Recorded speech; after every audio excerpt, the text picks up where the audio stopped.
your biggest learning with your first startup? I'd like to think that I failed fast.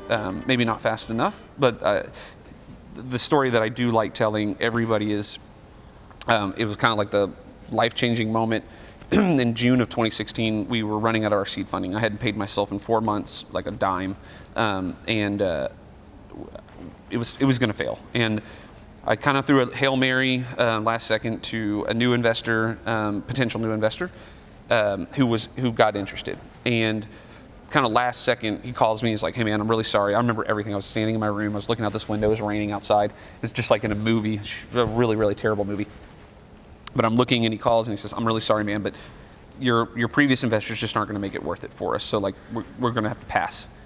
And I'm just like, "What am I going to do? Like I'm a failure," and which is so stupid because startups fail. Like that's the thing. And anyway.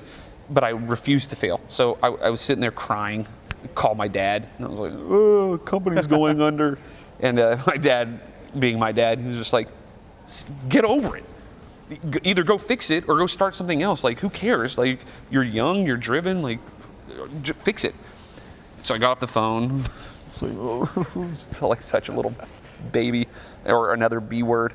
And I called the investor who was interested, and he didn't know, but I had our old investors already on the line. And I just said, "Hey guys, let's work this out. This is my life. I want to make this happen. We can't let this company go down the drain, and we clearly see that there's something happening here." So they agreed on this phone call, like, "All right, let's meet in Austin, let's go to dinner, and let's see if we can figure this out." And we went to dinner, and they like got along so well, and they knew everybody together that they finally worked out this deal where it was like, "Okay, you're actually going to keep part of the company, but we're going to take a majority of the company." And meanwhile, there's another learning. I'm just sitting there going like this. So the company's going to survive, right? And meanwhile, they're like, "Yes, but all your equity is ours." You know what I mean? Like, I had no idea. I just cared about the company, continuing. On the investment side, or like the ownership and the board structure and all that, I was stupid and giving away way too much of my company up front for at least getting rid of some of the risk associated. We got in 2014, we got our $350,000 worth of seed funding. That was our very, very first money that we got in.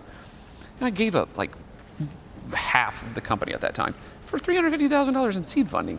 That's absurd. Fast forward, I'm in Mainline, I'm in my Series A. You can probably guess how much I've been diluted since that time, because Mainline being a subsidiary of FanReact, the ownership stays the same because technically it was a part of FanReact. Sure. And sure, it becomes this new company. But anyway, my biggest learning, my biggest lesson I guess I learned is just like, it's your company. Like hold on to it. You know what I mean? Like, and then the second thing I would tell every single person is like, boy, if you don't want a roller coaster like lifestyle, don't do a startup.